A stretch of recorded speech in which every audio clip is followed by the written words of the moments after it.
लुधियाना के सुनील और उसकी बीवी रीटा एक अच्छे और संपन्न परिवार से ताल्लुक रखते थे। एक दिन रीटा की भाभी उसके घर आती है। रीटा, तुझे तो पता है तेरा भाई कुछ नहीं करता, ऊपर से 2 बच्चों की जिम्मेदारी, बेटी भी बड़ी हो गई है। तू तो बुआ है, कुछ मदद कर सकती है तो कर देना। कहाँ पैसे हैं भाभी, बस समझ लो किसी तरह हम लोग भी दिन काट रहे हैं। 2 ही तो कार है और मेरी बेटी भी बड़ी हो रही है। अब उसके लिए कार लेनी है तो 10 लाख का खर्चा तो लग ही जाएगा। तभी वहाँ सुनील आ जाता है। अरे शशि, क्या है, तू हमेशा पैसों के लिए परेशान क्यों रहती है? वैसे क्या जरूरत थी बेटी की शादी इतने बड़े घर में तय करने की? अरे पैसे नहीं थे तो ऐसे ही कर देती कहीं शादी। इतने बड़े होटल में क्यों कर रही है शादी?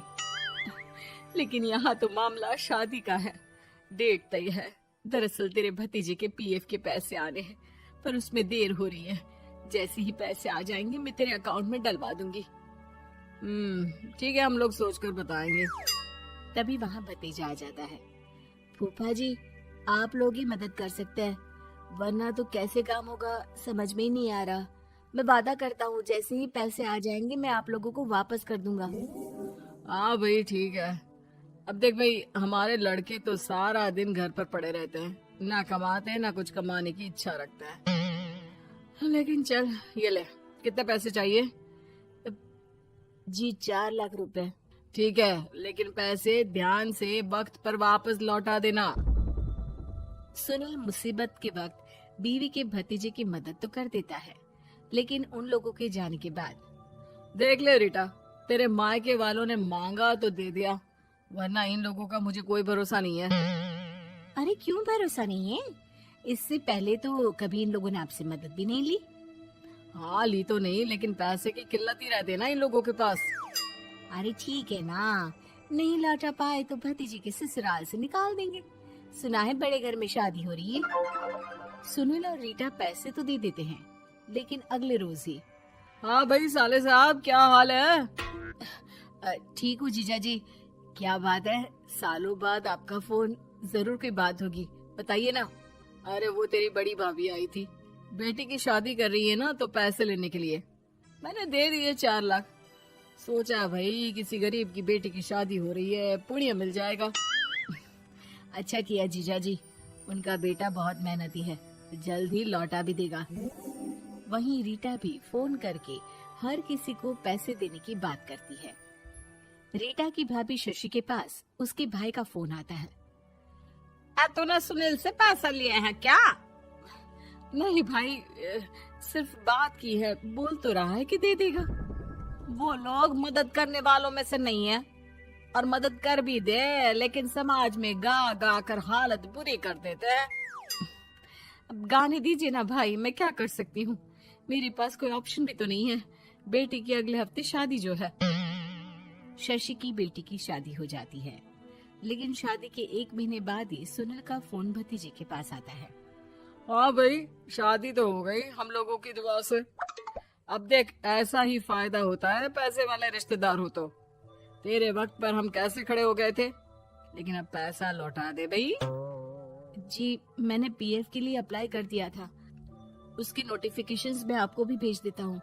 मुझे लगता है 10 दिन में पैसे आ जाना चाहिए। जैसे ही पैसा आएगा मैं आपके अकाउंट में डाल दूंगा। और ना जी ना, कोई नोटिफिकेशन नहीं चाहिए, पैसा चाहिए, पैसा। ठीक है अंकल, बस 10 दिन का समय दे दीजिए। अभी हफ्ता भी पूरा नहीं होता कि भतीजे के पास उसके गांव के दूर के चाचा का फोन आता है। अरे बेटा, क्या बात है, सुनील के कोई पैसे ले रखे हैं तो दे क्यों नहीं देता? हाँ चाचा जी, बात तो हुई थी, 10 दिन का वक्त मांगा है, उम्मीद है हो ही जाएगा। अरे फोन कर रहा है, रोज बता रहा था कि बेटी की शादी में मदद की थी। अब क्या है ना, भले ही शादी 10 दिन रोक देते, लेकिन सुनील से मदद नहीं लेनी चाहिए थी। याद है ना, मधु की मदद करके कितना बदनाम कर दिया था उसने पूरे घर को सोसाइटी में। हाँ चाचा जी, मैं भी यही सोच रहा था कि उन लोगों से मदद नहीं लेनी चाहिए थी। कई लोगों के फोन आ चुके हैं। वही रीटा अपनी भाभी को फोन कर देती है। क्या है भाभी, कब पैसे लौटाओगी? पता है ना ये कितना बोल रहे थे, तुम्हारे बोलने पर मैंने पैसे दिए हैं। भाभी अब तो आपके बेटे की कार बेच दो और हम लोगों के पैसे दे दो। अरे लेकिन रीटा, बात तो 3 महीने की हुई थी ना, अभी तो 2 महीने भी नहीं हुए पैसा लिए, थोड़ा तो सब्र करो। नहीं नहीं भाभी, वैसे मेरा बेटा टिक्कू आ रहा है आप लोगों के घर रहने के लिए, उसको अच्छे से खिलाना पिलाना, समझी? भाभी को समझ में नहीं आता कि वो क्या करे। वो बेटे से बात करती है। अरे माँ, इन लोगों से मदद लेकर सच में बहुत बड़ी गलती कर दी। मुझे खुद समझ में नहीं आता कि कैसे इन लोगों के पैसे जल्द से जल्द दे दूं। तभी डोरबेल बजती है और रीटा का बेटा टिक्कू घर में आता है। आओ बेटा, मामी के घर पहली बार आए हो रहने। आप पापा बोल रहे थे कि आप लोग पैसे का ब्याज तो दे नहीं पाओगे, तो तब तक मैं यहीं रह लूं।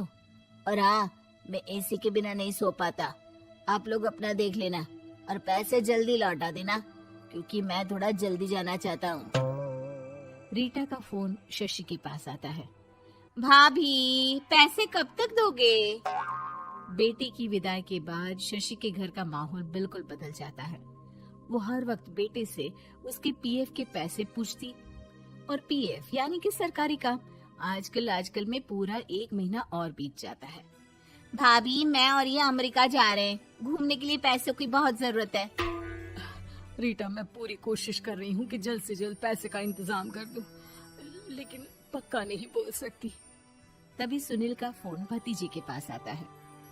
देख माना 3 महीने की बात हुई थी पैसे लौटाने के लिए, लेकिन अभी मुझे पैसों की काफी जरूरत है। मैं अमेरिका जा रहा हूँ, तो पैसे मैंने किसी से ब्याज में पकड़ लिए हैं। तू हर महीने 4 लाख का 20,000 ब्याज डाल देना मेरे अकाउंट में। सुनील फोन रख देता है, लेकिन भतीजा काफी परेशान हो जाता है।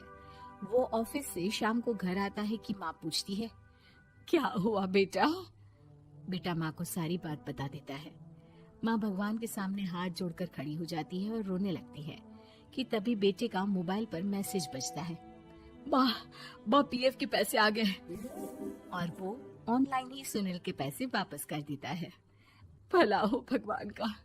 लेकिन आज एक बात तो समझ में आ गई, मदद हमेशा उन लोगों से लो जो मदद के बदले आपसे मदद में दी गई रकम ही वापस लें, ना कि समाज में आपकी इज्जत।